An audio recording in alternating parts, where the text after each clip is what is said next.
YouTube, hosting-ი, რომელიც გვაძლევს საშუალებას გამოვაქვეყნოთ ან ვუყუროთ დაახლოებით 13 მილიარდ ვიდეოს სოფლიოს სხვადასხვა ენებზე. ზედაპირულად შევისწავლოთ სამზარეულოს ნიუანსები და ძალიან ბევრი რეცეპტი. ზედაპირულად შევისწავლოთ რომელიმე ხელობა ან ვუყუროთ ფილმებს, მულტფილმებს ან სატელევიზიო არხებს, რომელსაც პირდაპირ ეთერის სახით გვაწოდებენ. მე ხანდახან ჯეტიქს ფუზი ვარ ხოლმე. ტკბილ ბავშვობას მაგონებს. კიდევ სხვა მრავალი სტილის, სახეობის და ჟანრის ვიდეო გვხვდება, რომლის ჩამოთვლაშიც ალბათ რამდენიმე საათი დამჭირდება. YouTube სიტყვა სიტყვით ითარგმნება როგორც შენი მილი. ასე ვთქვათ, შენი სამყარო, რომლის გაზიარებაც მთელს მსოფლიოში შეგიძლია. ვლოგები შეგიძლია ხალხს აჩვენო შენი ცხოვრების სხვადასხვა მნიშვნელოვანი დეტალები, რაიმე მნიშვნელოვანი მოვლენის ემოციები, გახარება, დამწუხრება, გაკვირვება, გაბრაზება და სხვა მრავალი. ან თუნდაც აჩვენო როგორ მგზავრობ სხვადასხვა ქვეყნებში, მიირთმევ უგემრიელეს კერძებს, აჩვენებ ზღაპრულ არნახულ ადგილებს, საინტერესო და ეგზოტიკურ ცხოველებს და ზოგადად ბუნებას. ვლოგების დროს ფაქტიურად YouTube ხდება შენი დღიური, რომელსაც დროთა განმავლობაში გადახედავ და განიერი ღიმილით გეღიმება. შემეცნებითი და სასწავლო კონტენტი. შენ შეგიძლია ხალხს აჩვენო და ასწავლო ის, რაშიც კარგად ერკვევი. ან თუნდაც ვერ ერკვეოდე. კომენტარების და უკუკავშირის ფუნქცია საშუალებას გაძლევს შენი მაყურებლისგანაც ბევრი რამ ისწავლო. YouTube საშუალებას გაძლევს ხალხს გაუზიარო შენი გამოცდილება სხვადასხვა სფეროში. სულ ერთია ვინ იქნები: ექიმი, მზარეული, ინჟინერი, გრაფიკული დიზაინერი, სახლის ინტერიერის უძლიერესი ექსპერტი, ასტრონომი, ინგლისურის და სხვა ენების მასწავლებელი. სულ ერთია ვინ ხარ. თავარია კარგად ერკვეოდე შენ სფეროში.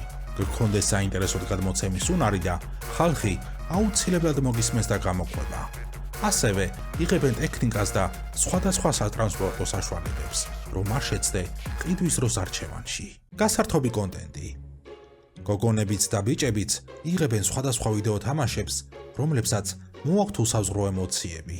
ასევე აფასებენ და აკომენტარებენ მათ. აკეთებენ ფილმების, მულტფილმების და ანიმეების განხილვას. ასევე არჩება განზე საბავშვო სათამაშოებიც, კომიქსები და სხვა გასართობი მოწყობილობები, ტრენდული ცეკვები, სხვადასხვა ჟანრის მუსიკები და ასე შემდეგ. ჩემი აზრით, ამ ჟანრის კონტენტი ერთ-ერთი დიდი რელაქსაციის საშუალებაა დატვირთული დღის შემდეგ. იუმორისტული კონტენტი, პრანკები და სკეჩები, სხვადასხვა სტუდიური გადაცემები საშუალებას გვაძლევს გავერთოთ და მეგობრებში მოვყვეთ ან გავიმეოროთ სხვადასხვა პრანკების სიტუაციები. კიდევ არსებობს რამდენიმე ჟანრის ვიდეოები YouTube სივრცეში, მაგრამ ზემოთ ხსენებული ჟანრები ნამდვილად ჭარბობს. ასევე არ გამომრჩება და ვიტყვი, რომ YouTube არის ზოგისთვის დამატებითი ან მთავარი ფინანსური შემოსავალი. YouTube-ზე თანხის გამომუშავება ხდება ოფიციალური პარტნიორული პროგრამით, რომელიც თავად YouTube-ის კომპანიას ეკუთვნის, ბრენდებთან პირდაპირ მუშაობით, დონაციებით, საკუთარი პროდუქტის გაყიდვითა და პარტნიორული მარკეტინგის მეშვეობით. ფაქტიურად, შენი ვიდეოთი უზიარებ ხალხს დამკვეთის რეკლამას, რომელმაც რეკლამა თვითონ YouTube-ის კომპანია შეუკვეთა. შედეგად, შენ იღებ მცირე წილს. მაგალითად, 1000 ნახვით ზოგიერთ მდიდარ ქვეყნებში შეიძლება $30 გამოიმუშაო. საქართველოში მაგალითად 1-დან $5 იხდის, რაც ზოგიერთ მეზობელ ქვეყნებზე მეტია. თურქეთში მაქსიმუმ $3, მაგრამ არსებობს ერთი ნიუანსი. შენ თუ კარგად ფლობ ინგლისურ ენას, შეგიძლია საქართველოდან ისაუბრო ინგლისურ ენაზე.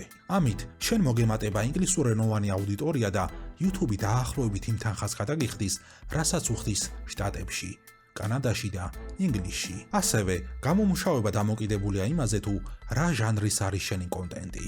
ანუ შენ თუ აქვეყნებ გასართობ კონტენტს, ნაკლებს გამოიმუშავებ. თუ შენი კონტენტი არის სასწავლო და შემეცნებითი, მეტს. რატომ ვახსენე მდიდარი ქვეყნები? ცუდად ჟღერს, მაგრამ სამართლიანად. YouTube იხდის დიდ თანხას იმ ქვეყნებში, სადაც ხდება ბევრი და დიდი თანხებით რეკლამის შეკვეთა. როგორებიც არიან ამერიკა, კანადა, ინგლისი და ევროპის ზოგიერთი ქვეყნები. საბედნიეროდ, ბოლო 5 წლის განმავლობაში საქართველოში რეალურად განვითავისეთ რა არის YouTube და მაქსიმალურად ვიყენებთ მის პოტენციალს. ასევე ხდება რეკლამების შეკვეთები. არაერთხელ შევხვედრიათ ქართული რეკლამები ვიდეოს მსვლელობის დროს. ეს რა თქმა უნდა ზრდის საქართველოში YouTube-დან თანხის გამომუშავების პროცენტს. მსოფლიოს ყველა ქვეყნებში არსებობენ ძალიან ნიჭიერი ადამიანები, რომლებიც ძალიან საინტერესოდ გადმოგვცემენ საკუთარ კონტენტს. არიან ერთ-ერთი პირველები, რომლებიც ქმნიან YouTube-ის ტრენდებს და აქვთ ყველაზე მეტი გამომწერი საკუთარ ქვეყნებში. მაგალითად, ამერიკაში 2022 წლიდან 26 წლის ინტერვალში ყველაზე მეტი გამომწერი ჰყავს რა თქმა უნდა Mr. Beast-ს, რომლის გამომწერების რიცხვმა 460 მილიონს გადააჭარბა და მსოფლიოში ყველაზე ცნობილ იუთუბერად არის აღიარებული. 2022 წელს მან გაუსწრო მაშინდელ YouTube ლიდერს PewDiePie-ს, რომელიც Mr. Beast-მდე პირველი იყო გამომწერების რიცხვით მთელ YouTube-ის სივრცეში მსოფლიოს მასშტაბით. მაგრამ PewDiePie ჯერ კიდევ პირველია მთელს ევროპაში, რომლის გამომწერების რიცხვმა 110 მილიონს გადააჭარბა. სამწუხაროდ, ის კარგავს გამომწერებს და 110 მილიონი გამომწერიდან დაახლოებით 2-3 მილიონი ადევნებს თვალს, რადგან სრულიად შეცვალა კონტენტი და ასევე შეცვალა კონტენტის გადმოცემის სტილი სხვადასხვა მიზეზების გამო. აზიაში პირველ ადგილს წარმოადგენს იაპონელი იუთუბერი ისეიტოიდა, რომელსაც ჰყავს დაახლოებით 73 მილიონი გამომწერი და აქვს სახალისო კონტენტი YouTube-სა და TikTok სივრცეში. და გადმოვინაცვლოთ, რა თქმა უნდა საქართველოში. ბოლო 10 წლის განმავლობაში YouTube ძლიერ ამოიქოქა საქართველოში და ამ ფაქტმა შეუძლებელია გულგრილი დაგტოვოს. საქართველოში ბევრი ნიჭიერი, საინტერესო და ხიარული იუთუბერი ყავს და დავიწყებ რა თქმა უნდა გამომწერების რაოდენობით. ვიდეოს ჩაწერის მომენტში ყველაზე მეტი გამომწერი ყავს Emily TV-ს, რომელმაც დაახლოებით 1 კვირის წინ მიაღწია მილიონ გამომწერს. ვულოცავ ემილიას და მის ოჯახს ასეთ გრანდიოზულ მიღწევას საქართველოში და უსურვებ უთვალავ წარმატებას. ემილიას აქვს საბავშვო და გასართობი კონტენტი და ერთ-ერთი სახალისო სერიალი, რომელსაც ჰქვია ემილია და მეგობრები, რომელიც 11 ქვეყანაში წარმატებულად არის გაშვებული. შემდეგ ადგილზეა YouTube სივრცეში ერთ-ერთი უმაღრესი მსოფლიო მოგზაური სოსო ნებიერიძე, რომლის არხსაც ჰქვია Soso Around the World. სოსოს აქვს ერთ-ერთი საუკეთესო სამოგზაურო კონტენტი, რომელიც გვაჩვენებს ულამაზეს ბუნებას, ხვდება საინტერესო სიტუაციებში, გვაცნობს სხვადასხვა ქვეყნის ტრადიციებს და კულტურას, რათა ჩვენი მოგზაურობისას, რომლის მომსახურებაც ასევე სოსოს აქვს, მაქსიმალურად კომფორტულად და უსაფრთხოდ ვიგრძნოთ თავი. მინდა შევაქო უმაღრესი ხმისთვის და ვიდეოს ხარისხისთვის. ვიდეოებში ერთა კორექციისთვის, რაც ძალიან მნიშვნელოვანია ბუნების გადაღების დროს. მადლობა სოსოს საინტერესო და შემეცნებითი კონტენტისთვის, ასევე გათამაშებებისთვის, საჩუქრებისთვის და უსაფრთხო სამოგზაურო მომსახურებისთვის. ასევე შეუძლებელია არ ვახსენო ნიკა TMG, რომელმაც ერთ-ერთმა პირველმა დაიწყო მასიურად YouTube სივრცეში შემოჭრა თავისი სახალისო კონტენტით და აჩვენა ხალხს YouTube-ის პოტენციალი, რაც გახდა ბევრისთვის უდიდესი მუხტი YouTube კარიერის დასაწყებად. მაგრამ მინდა გითხრა, რომ გამომწერების რაოდენობა არ ნიშნავს იმას, რომ ერთს მეორეზე უკეთესი კონტენტი გვაქვს.